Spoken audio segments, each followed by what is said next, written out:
My role today is to talk to you a little bit about what we see CCRCs doing in the future and what we see as trends.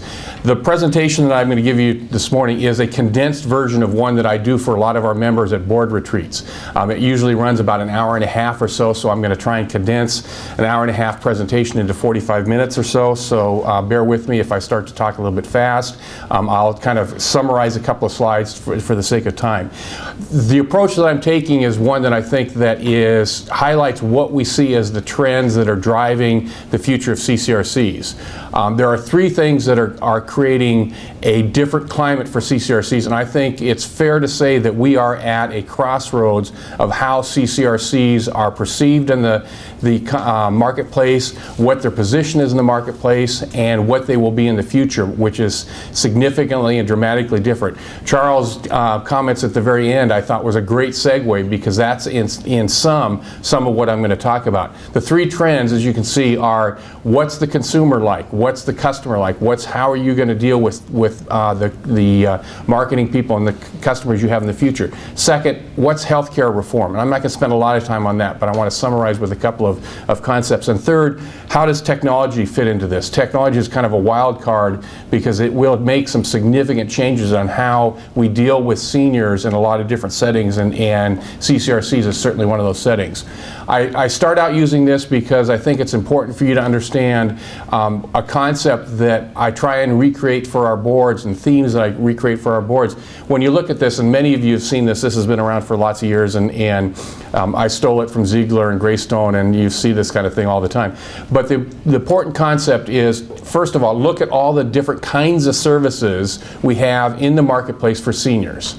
And then you look at some of the specifics. We have assisted living there. Well, we have a lot of entities, for-profit and not-for-profit, who provide assisted living. Skilled nursing, home health, those are all the same. The unique thing that CCRCs have that is both their strength and in some cases a difficulty is, as you can see by that blue bar, they cross many spectrums. You're the one sector in a whole senior services sector that does more than one thing consistently. Now, some members, some of the skilled nursing facilities, some of the assisted living are branching out and doing other things. They recognize that they need to have more lines of business, more opportunities. But historically, CCRCs are the one entity that does a lot of this stuff. You've provided health care in assisted living kinds of settings, in nursing home kinds of settings, bringing services into independent. So you're in a kind of a unique position, and I think that's something that you need to keep in mind, that can turn out to be a strength in the future.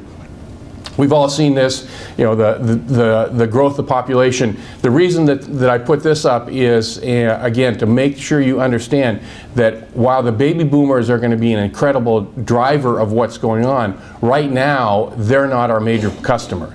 We won't see the baby boomers for another 10 years.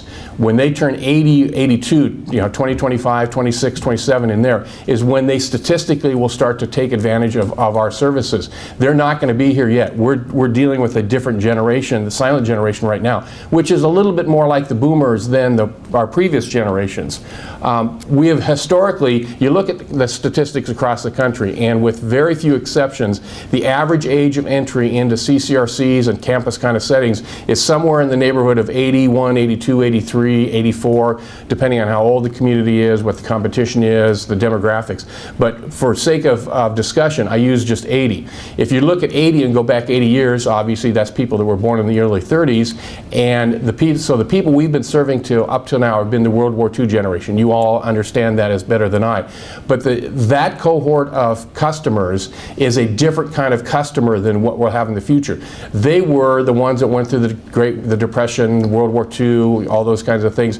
When they got out of and started their careers and their lives, their whole driver was security, safety, comfort. They wanted a roof over their head, food on the table, not very demanding.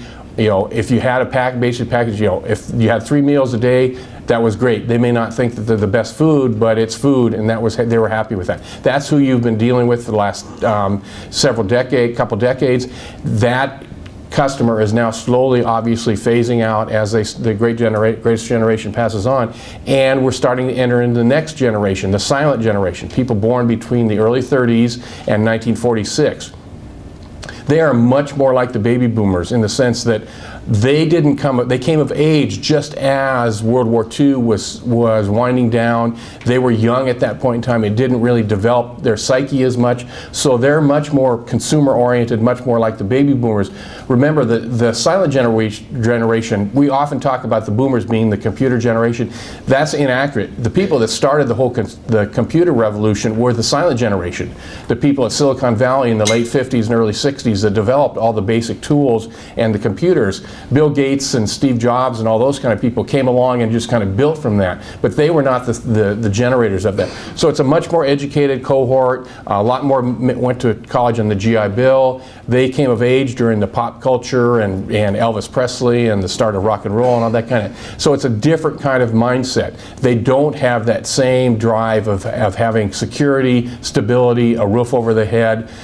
They didn't work at a company. The World War generation, one of my favorite scenes from All in the Family, for those of you who remember the show, was, remember, he burned his mortgage after 30 years. Who burns mortgages now? Who lives someplace 30 years to burn a mortgage? That just doesn't happen anymore. So it's a much different cohort that you're going to be dealing with in the future. That's the customer that you're driving. I put these in because I think it's interesting to look at what the boomers are looking at. The boomers are playing a role right now because of their parents. And some of the later boomers, the ones that are in their 40s and 50s, the tail end of the boom generation, are the ones that have parents that are going into communities now. So the boomers, their attitudes are important for you to understand, because not only they're going to be your customers in 10 years, they're your customers' children right now in some cases. So Varsity, which is a marketing firm in Pennsylvania, did a study of boomers and their attitudes. And I put this in both because I think it's kind of amusing and has some interesting things, but more importantly to start to give you an idea of the sense of the kind of customer you're going to have in the future, which is, as I said, remarkably different. It's going to drive a whole different dynamic for CCRCs. The major conclusion, they're the consumer. They expect a wide variety of choices, active lifestyle, and they expect to have a voice in all the decisions. You just heard exactly that sentiment that you're dealing with FLICA and your current residents, which are the very beginning of the silent generation. You know, some of you know I was born and raised in Seattle. I look at that, you know what that reminds me of? The Nordstrom way. The customer is always right. Take it back whenever you want, no questions asked. That's their mindset. That's who they grew up with in dealing with this stuff. So that's their model of what they expect, is the Nordstrom way. Real quickly, I'll go over these just because, again, they're interesting. This is what the boomers are telling the study people about what's important to them. They like the duplex, triplex. They're still wary of entrance fees, and I think that's still a hangover from the recession. And that's part of what's driving what you're dealing with FLICA, is that entrance fee issue is an issue. One thing I wanted to mention, and Mary Ellen shot me an email to have me make sure I point out something. What I'm doing here is talking about national trends, things we see across the country. Some of this may or may not be totally applicable to you. I think most of it will be. But one of the things we need to understand is, what are we talking? What's a CCRC? Well, you guys have some very specific definitions, 651, what a CCRC is. Across the country, what we look at as CCRC is a campus or high-rise building that has at least 2 levels of care. And you have ability to transition within those levels of care. So that wraps into rental, no entrance fee places, rental kind of places, lots of different refunds. So that the term nationally CCRC is much broader than it may be for you in Florida. And that's what we're looking at. If you look at the number, there's about 1,920 CCRCs with about 20 or 30 under development right now in some phase. So we're going to be pushing 2,000 CCRCs here pretty quick, but that's that broad definition. So when we look at those campuses and these trends, that's who the consumer is looking at. That's one of our biggest weaknesses when I talk about CCRCs, is we've got such a huge diversity of types of CCRCs, types of contracts of CCRCs, that it's very difficult for a consumer to understand. even within your CCRCs, I'm sure most of you have seen the trends of having more than one contract type.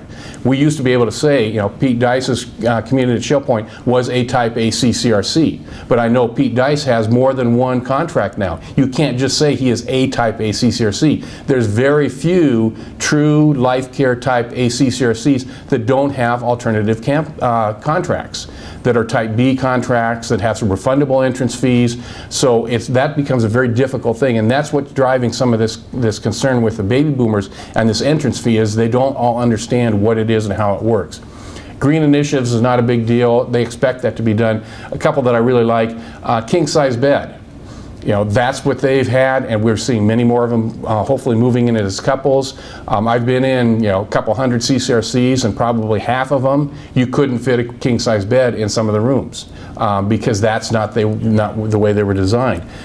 Technology, I'll talk about more, but technology is a huge driver, and it is not, as I say, gee, do you have Wi-Fi? It's, what do you mean you don't have Wi-Fi? You know, what do we mean I don't have the access at high speed? Storage space for stuff.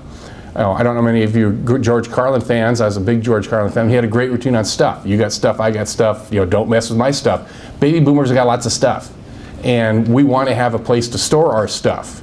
You know, the old thing of just getting rid of all of it, particularly when you start looking at what we're going to see as boomers being much more active in lifestyle. If we want to attract a baby boomer at age 80 who still wants to get out and snowshoe and bike and kayak and do all these kinds of things, where are they going to store that stuff if they're going to be active? Skis, all kinds of things. So those are some of the stuff. Healthcare is still a big deal. Dementia still scares baby boomers, I think largely because most of them have some family member who's been dealing with it, and you know, they know what that is, and it is just scary. Educational opportunities. You know, some of you may have heard the term university-based CCRCs, and there's about 20 or 25 across the country that are directly affiliated with a college, and there's a couple of dozen other ones that have some kind of loose affiliation. But the ability for a senior to continue to go to lectures, to go to classes, to learn new stuff is a significant driver of the baby boomers. They are not checking out. The old retirement concept of hitting 65, you know, moving to Florida and getting out the golf clubs is not the way the consumer of the future is going to be. They may want to move to Florida, but that's because it's going to be a better lifestyle and a more active lifestyle than they may be able to have in Pennsylvania, certainly this winter. So that's a different kind of mindset. But they want to keep active, and they want to keep having some. So the affiliations with colleges or community colleges is important. Amenities, we taught you all can see, you know, lots of activities. On-demand transportation for those that won't drive or get to the point that they don't want to drive. It's not going to be, we're going to go to the mall on Thursday morning at 10 o'clock. It's going to be, you know, I think I want to go to the mall at 3:30 on Friday because I want to pick up a present for this weekend. You're going to be expected to be able to meet their schedule, not vice versa. And then the dining issues.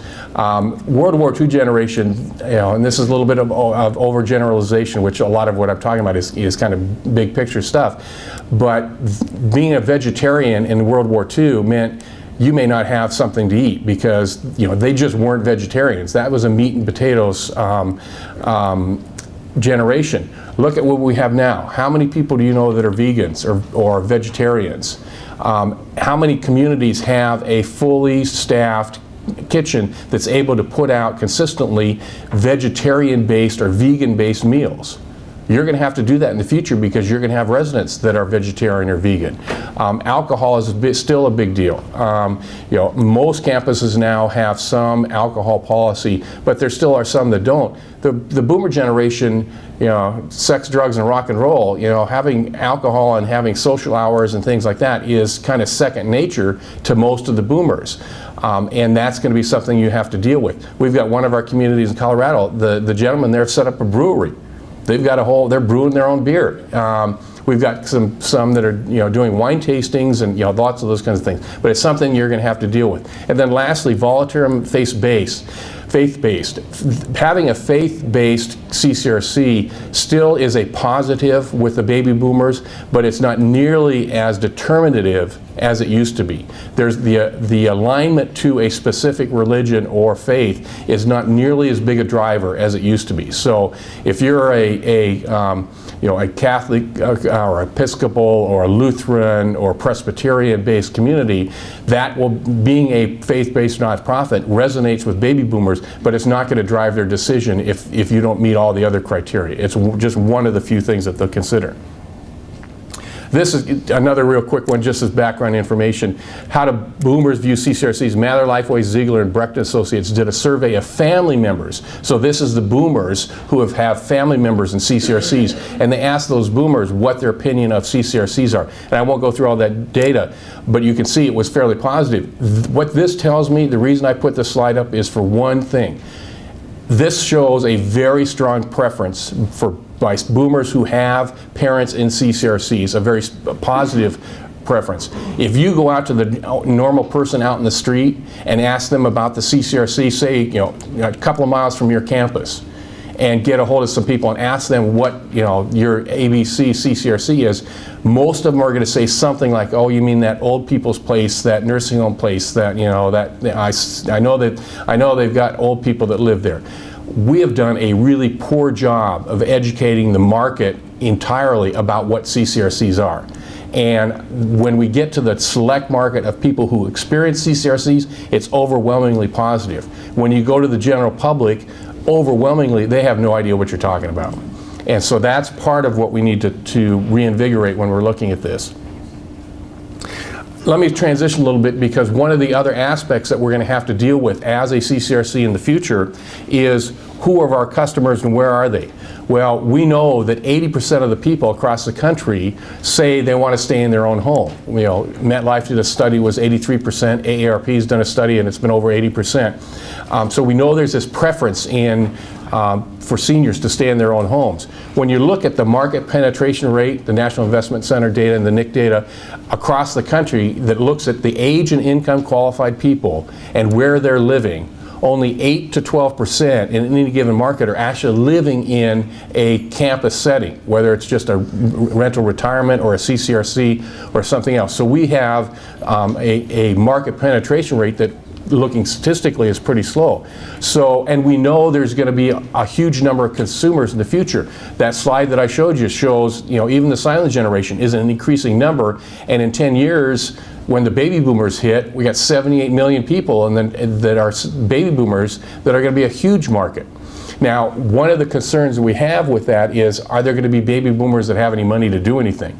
Well, there's a concern. That is an issue. But a lot of the studies show that as the number increases, the number of baby boomers who do have resources also increases, so that it's like everything else. If we have 10% of the people right now who can afford X, when we get to the baby boomers, we're going to have about 10% of the people plus more numbers. So it'll be the same 10 or 20%. It will be an increasingly large number because there's more of them. So there's going to be plenty of people in the market that can afford and qualify for your services.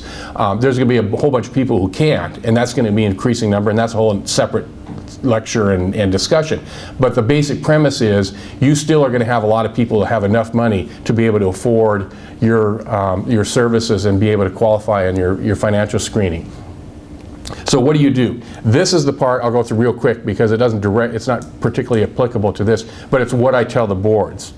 You got three options looking into the future. First, you need to look at your community and say, what are we going to look like in 2025? What are we going to be able to do that will show a customer, that this is a place to move to in 2025? Second thing is, there's strength in numbers.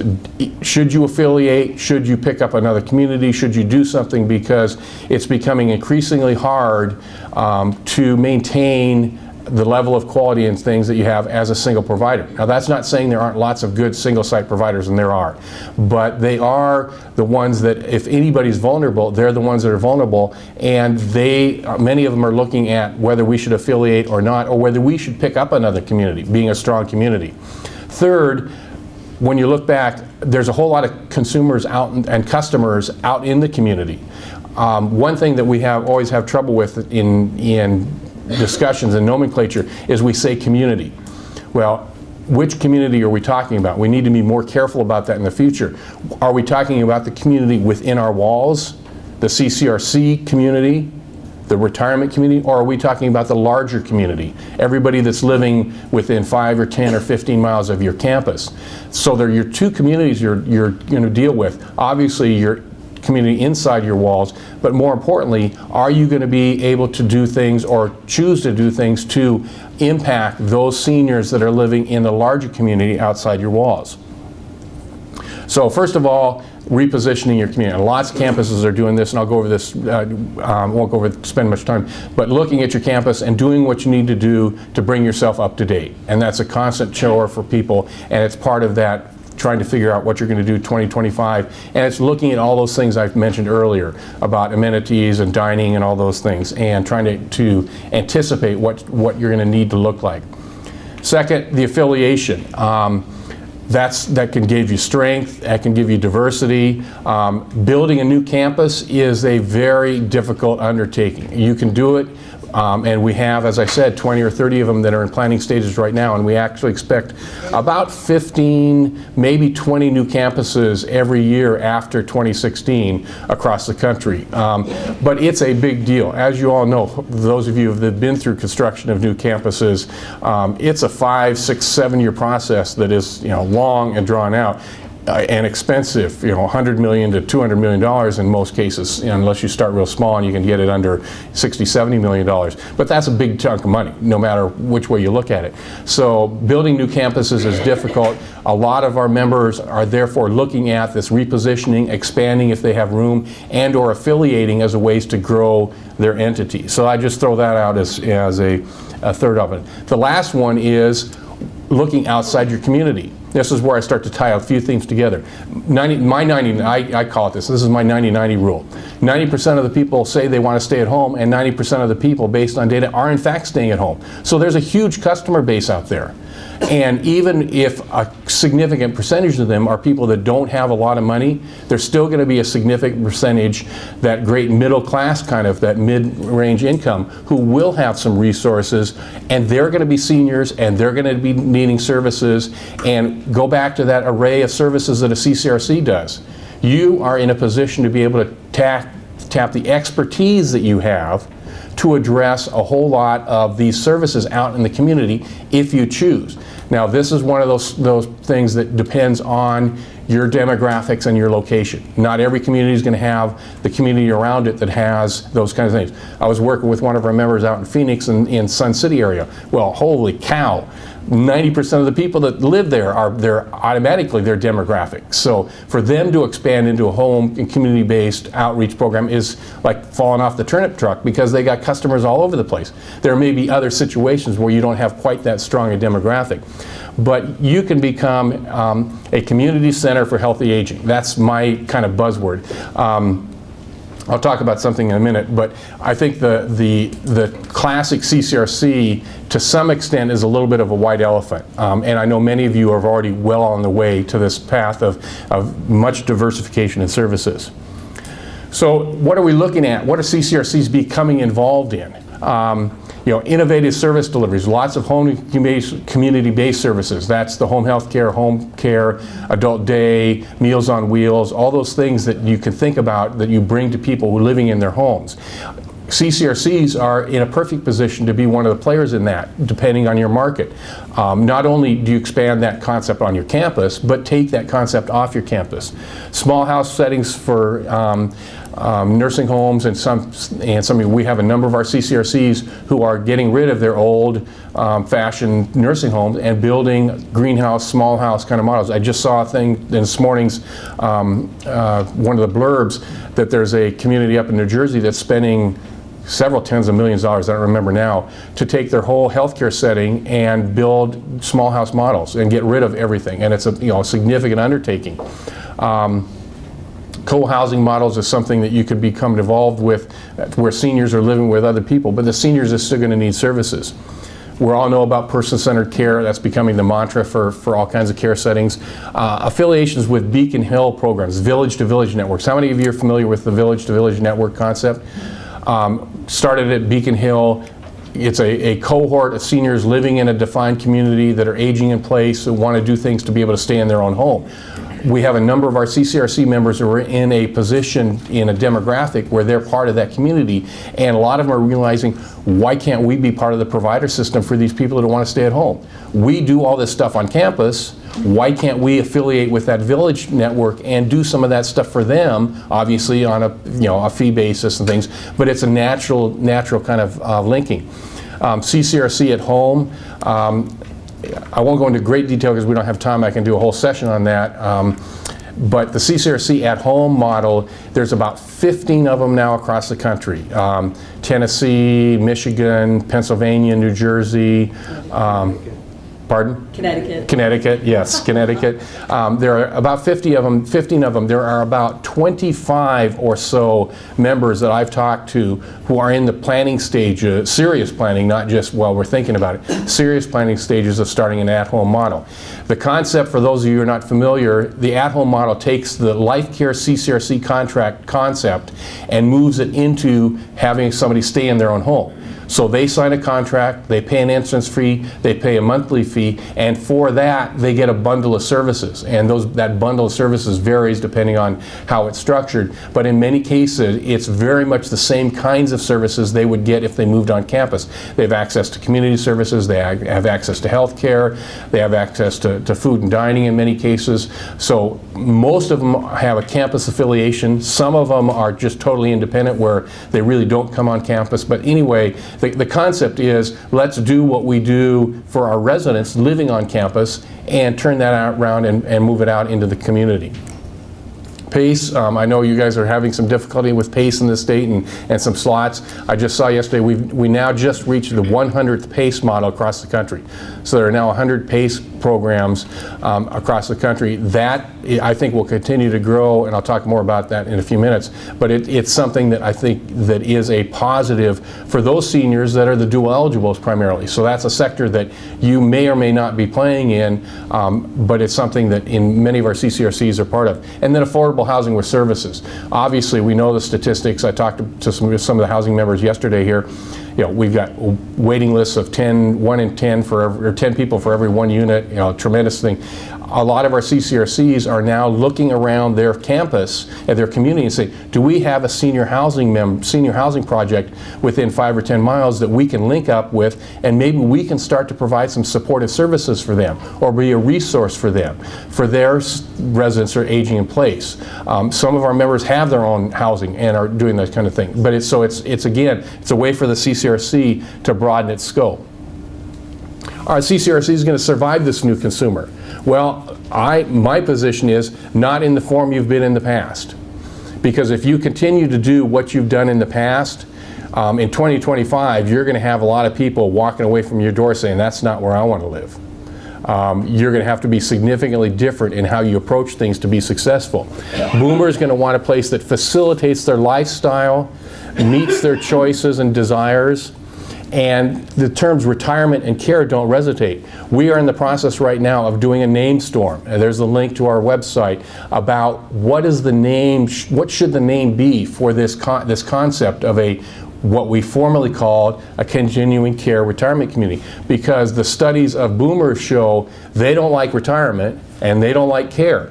And if that's in your name, that's 2 strikes against you from the beginning. You're going to have a significant number of people say, I'm not moving on a place that all they're talking about is care and retirement, because that's not who I am. I'm not retiring. I'm doing things differently, and I don't want to go to a place that talks about care because I'm not ready for that. And so we're looking at how we're going to change this branding of CCRCs in the future to resonate with a customer that is not the same as the ones you've had in the past. The impact is going to be dramatic. We're still early enough that I can't tell you what's going to happen, and it's going to be some difference in marketplaces. What kind of impact are we going to have? Well, as you just heard with the task force with FLICRA, and if you talk to the marketing people and the operations people now, we can see this certainly coming. You're going to have a whole lot more involvement in governance. The residents are not just going to sit back and say, oh, you know, whatever goes along, you know, the World War II generation, yeah, it's fine, whatever, you know, I've got some food, I've got a roof over my head, you know, I'm not interested, I'm done with that, I've retired, I don't want to do that. That's not who you're going to be dealing with in the morning. One of the concepts is residents on the boards. And that's been something that we've had lots of discussions with. There's a number of states that have tried to pass legislation. New Jersey has been successful in it. There's a couple other states that are looking at it. Our position from Leading Age is we encourage resident involvement in governance. We think that is important, and if a resident is going to be serve on a board, we think that's an appropriate thing to have happen, with the caveat that we think serving on a board is a responsibility and is there because that resident brings something to the board, just like all the rest of the board members. They should be there because they're bringing some expertise, something to the board that makes that board stronger. If that person is a resident, great, no problem. But we oppose a statute that said you shall have 1 or 2 residents on your board, because then you're just going to get somebody filling a slot who is not coming on that board because they want to do something better for the organization. They're coming on that board because they may be the president of the resident association, and that person automatically gets to be the slot on the board, and they may not be able to do anything that is real value to the CCRC board. So governance is going to be important. Transparency and disclosure, you heard this, is going to be the watchword. You're going to need to do that. We have on our website a document we put together 3 or 4 years ago in response to the Senate Aging Committee. Tara was involved with this. That has the transparency and disclosure best practices for CCRCs. And if you Google, or if you go on our website and look at the little search box and look for that, it's a nice brochure, and it has a whole lot of suggestions about what you should be doing to further transparency and disclosure, both for new residents and for your existing residents. Because if you aren't transparent and aren't providing full disclosure, the customers you're going to be looking at in the future are not going to be inclined to want to move on your campus. Contract terms are going to evolve. Will the entrance fee model survive? I think it will, because I think there's going to be a subset of the seniors who realize the value of that entrance fee, what that buys them, the security, the ability to know that they've got their care being provided in the future. But there's going to be a subset of them who say, you know, I don't want to pay an entrance fee, I'll pay as I go, and then you're going to have the issue about, well, is it refundable, partially refundable, amortized over 5 years, you know, all those kinds of things. And I think most CCRCs are going to have options, as they do now, to address different cohorts of the customer you have. New regulations. This is going to be really interesting because we have this generation coming along, certainly the silent to some extent, but even more the boomers. They grew up in the era after Eisenhower of big government. So having government involved in their lives is something that they've kind of gotten used to and taken for granted. So they're not necessarily going to be as opposed to the government regulation. I think you see that, and this is you know, I'll step aside. This is a little bit political, so if I offend anybody, I apologize. But if you look at the last couple of presidential elections, and you see, you know, election of Obama from a national perspective, and individual areas that are strongly Republican. I think what that shows is that there is a growing number of people across the country who are more used to big government and are willing to vote for somebody who is a believer in big government. They just haven't been able to, because of a lot of reasons that I won't go into and get political, but they haven't been able to coalesce in individual areas necessarily to be able to have take over state houses and take over Republican held congressional districts, that kind of stuff. But I think the future of the population in general is going to be more receptive to regulation. What's that mean for you? Well, I think the task force you're dealing with is a perfect example. They're looking to say, if you aren't going to do it, then we're going to go get a statute and get some regulations. And that's going to be the battle you have. They're not going to be afraid of having some regulatory oversight like previous generations may have. So that will create a different dynamic than you may have had in the past.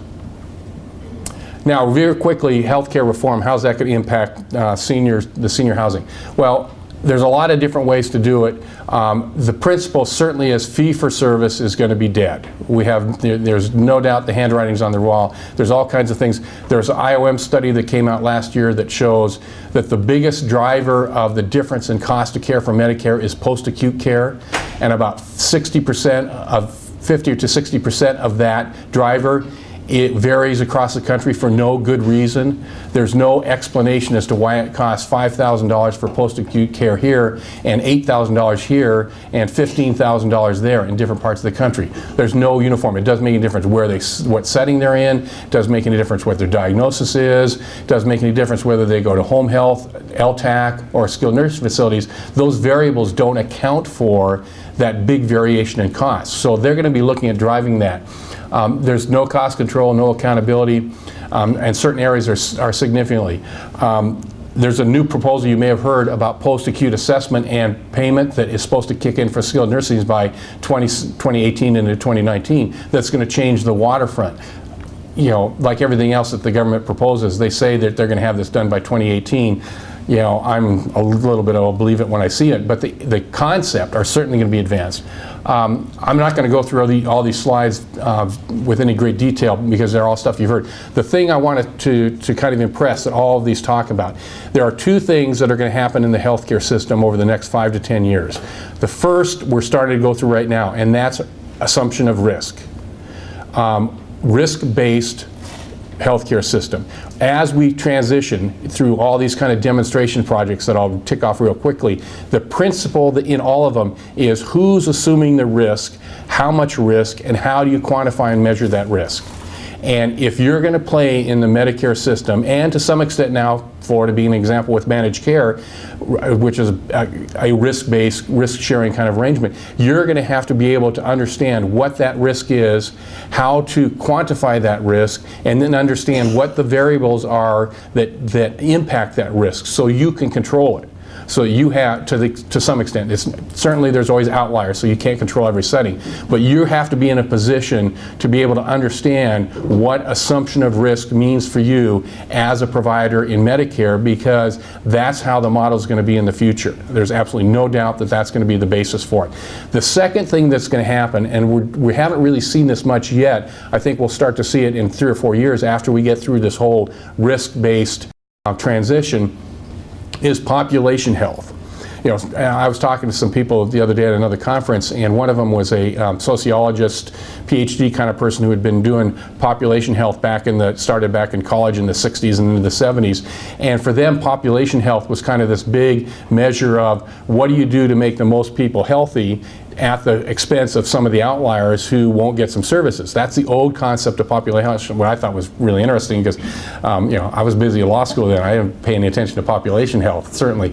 But now what we're talking about with population health is managing the population's health. And again, this is something that CCRCs have a unique position because that's what you've been doing for the last 40 or 50 years, is managing people's health. Getting them in wellness programs, making sure they're getting adequate nutrition, making sure they're taking their meds. You know, when they really need it, you can transition them to appropriate level of care. You have been managing health. What we're going to see in the future is, as this risk-based health system translates, they're going to start to realize, gee, in order for us to reduce this risk, we're going to have to manage the population's health. So somebody that's a senior living in a low-income senior housing project who has no supervision, who is not eating well, doesn't always take their meds, doesn't get any exercise, so basically vegging out watching The Price is Right, they're going to realize that that person is costing them a ton of money, because they're the ones that are going into the hospital. They're the ones that are going into the hospital multiple times. They're the ones that are calling the ER. Those kinds of things. If they have a system to be able to get to that person and make sure they're taking their meds and make sure they're getting fed and get them to a place where they can get some exercise and socialization, they're going to save the system a ton of money. So that's the population health that we're going to see in the future. And again, CCRCs are in a position to be able to do that in a big setting. We are starting to see some of the healthcare insurers and some of the physicians groups, and I know this is in the case on a number of your campuses, who are putting nurses, registered advanced nurse practitioners, doctors on campuses to monitor the health of the residents, because they're finding that that saves a ton of money. We got one of our members in Williamsburg, Virginia, who's affiliated with Riverside Health Group, and they actually did a study. They had a nurse practitioner for a while, then they transitioned to a part-time doctor, and then about 5-6 years ago to a full-time doctor, and they've tracked some data, and they reduced their hospitalizations by about 50%, and they reduced their ER visits by 40 or 50%, simply because they had that healthcare on campus to be able to respond to those things, and they had a doctor who knew the resident. And so when something started to go wrong, it wasn't what I used to tell my clients when they called me up and said, this is going on. I said, send them to the ER. Make sure they get to the ER. Get them out of your community, because you don't want to have the risk, send them to the ER. Well, if they've got the doctor on campus, they can manage that. That's the kind of population health we're going to see transitioning into the larger population. Because if we can manage the chronic conditions, COPD, congestive heart failure, diabetes, those kinds of things, and get those people to take care of themselves better, we can save the system a ton of money. The private healthcare insurers are starting to see that. It's going to take Medicare a little bit longer to be able to figure out how to do that, and it's terribly frustrating. We were talking yesterday. I'd love to be able to have the data to go to Medicare for our senior housing, for example, because we've got a demonstration project where they're trying to marry up the HUD data with the HHS Medicare data and show those seniors that are living in HUD housing with supportive services, what's their Medicare utilization versus those that don't. We suspect that it's going to be lower, but we don't have the data yet. But if we could get that data and then go to Medicare and say, hey, we're going to save you $500 million, why don't you give us $50 million of that so that we can build some more senior housing with supportive services, because we'll save you even more money. Those are the kinds of things that we'll see in the future, and that's how healthcare in a big macro sense is going to change as we transition. And again, the message to CCRCs are, you should be right in the middle of this, because that's your expertise. This is your sweet spot, is working with people who are seniors and making sure they're living as healthy as possible. ACOs is one of the projects. These are all demonstration projects. These are all things that are going to be looked at to figure out what works best. ACOs is one of them. Bundle payments, there's 4 different kind of bundle payments. They're looking at both acute and post-acute to figure out who's doing the best job and what's the data. The rehospitalization programs, again, demonstration projects, and now the real thing for some of the hospitals who have lost some money because of the higher data.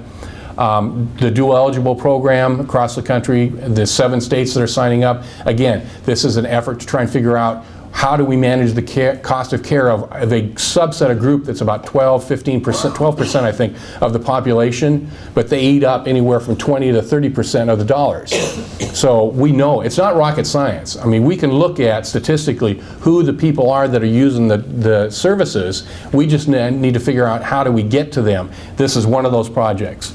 Managed care. I don't need to talk about managed care to you guys, because you're living the dream. But it's coming to all parts of the country, again, because it's a risk-sharing arrangement. Legislators love it, because they can just go, we gave the managed care the pot of money, you go talk to them about who's getting covered and what the issues are. We don't have to worry about all that stuff anymore. We just give you a pot of money and you deal with it. So again, that makes their life a lot easier.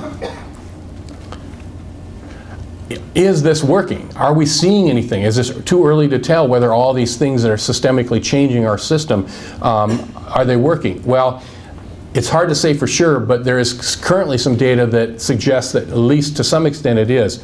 This, as you can see, is projected Medicare spending. The blue line was what it looked like back in 2013 if nothing had changed. If the way the cost had been projected continued, that's that cost curve. That's what everybody was talking about, Medicare going broke. We couldn't afford Medicare, we had to do something different. That's the reason why. As you could see, it kept getting to be a bigger and bigger piece of the GDP. Well, the red line is data based from 2008 to 2012 of actual utilization, and then projecting that forward. And you can see what's happened. It's flattened out significantly. Now, we don't know for sure why that's happened. I mean, they're looking at this data and trying to figure it out. But there's several things that work. One of them, obviously, is what do we know about 2008 to 2012? That was a recession, a great recession. Well, people weren't going to spend as much money because they didn't have as much money. So that's going to be in part a driver. But there's also things like an increase in technology, more sophisticated use of medicines, and some of the issues of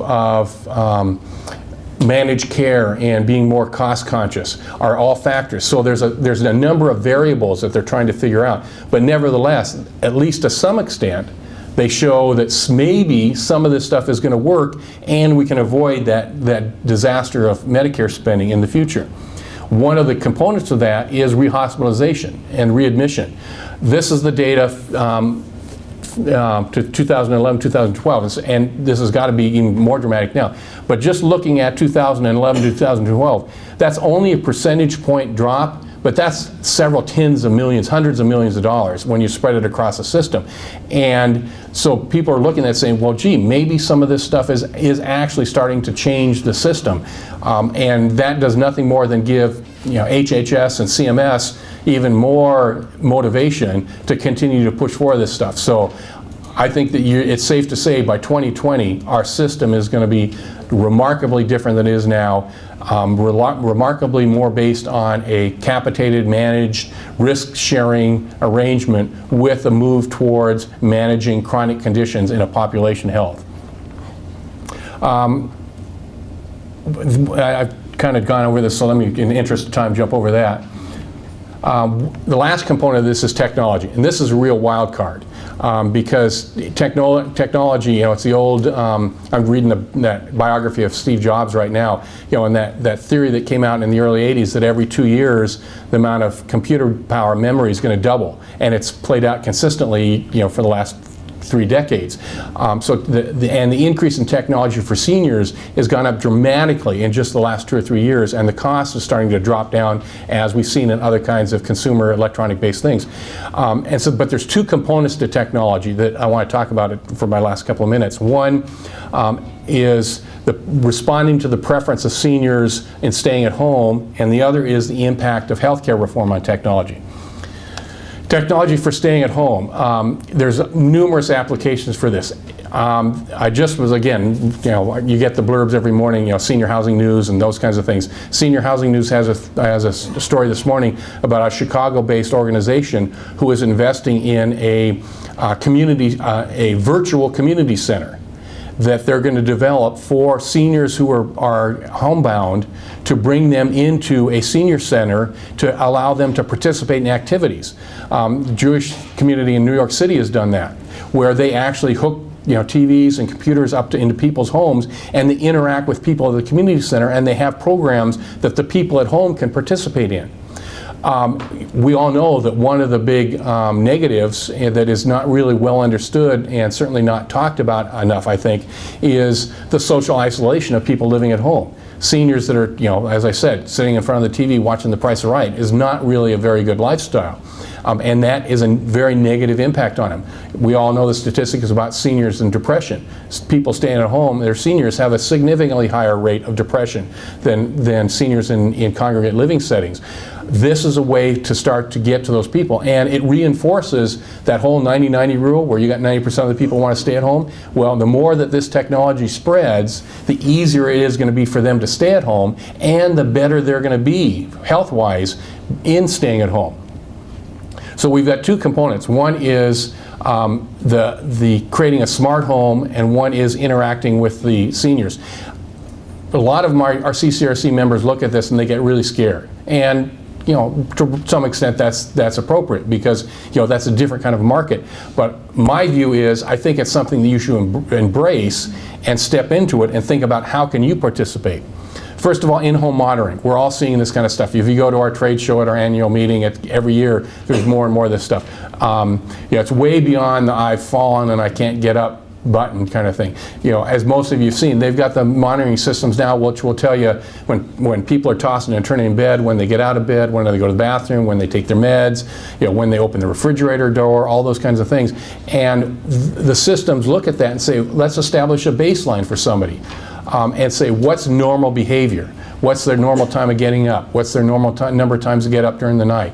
You know, are they consistently going and taking their medications when they're supposed to?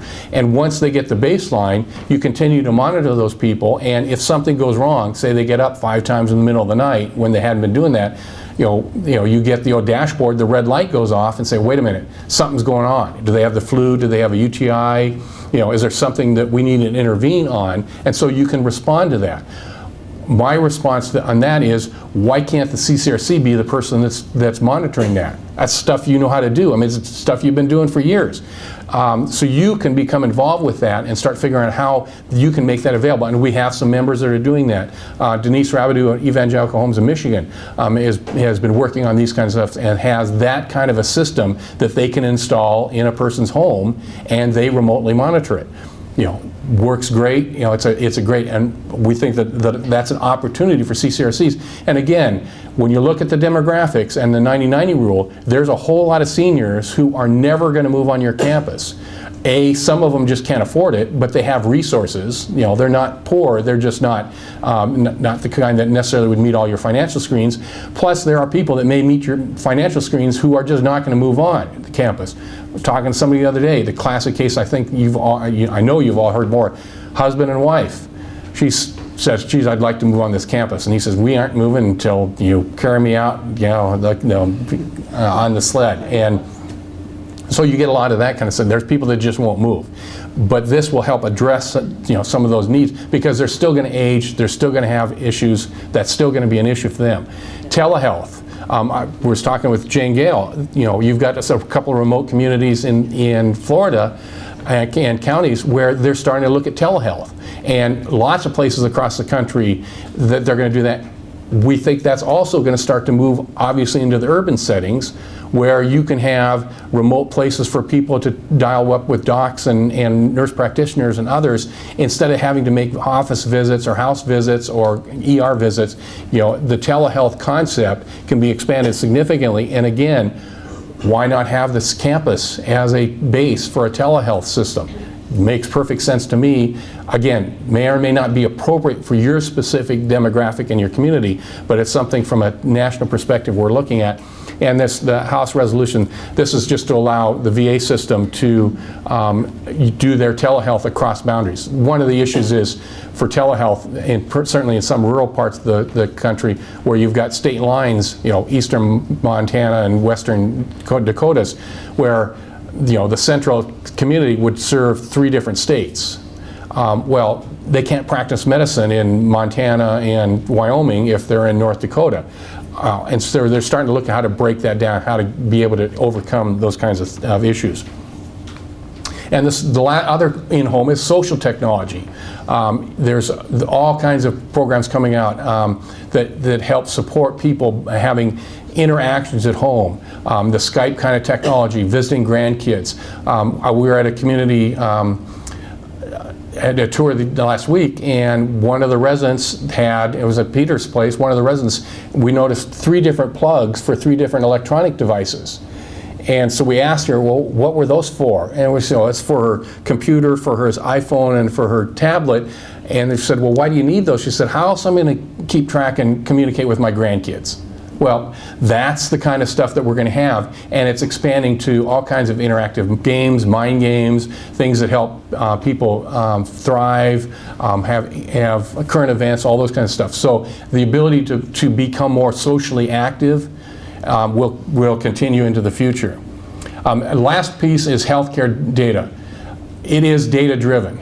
If you don't have the ability to understand all about your community and your Medicare experience, lengths of stay, cost of care, rehospitalization rates by diagnoses, quality outcomes, all those measures on a computer consistently and continually tracking, then you're going to be left behind, because that's what all the people that are doing this risk-based healthcare, that's what they need. is that kind of information. It's not cheap. We've got a lot of providers. A lot of the for-profit providers are spending a lot of money on some very sophisticated computer systems in anticipation that they are going to be players, and they need to have that quality. We need to be able to do that too. We're having, we're not moving as fast as we'd like, but if you want to continue to participate and become part of this risk-sharing, risk-based healthcare system in the future, risk is analyzed by the computer-based systems. Here's some resources on some of these things from our cast, which has got some great resources. So with that, I'm right on time, and I'll be around all day and happy to participate. And hopefully you found some of this interesting, and enjoyed making the presentation, and good luck with everything.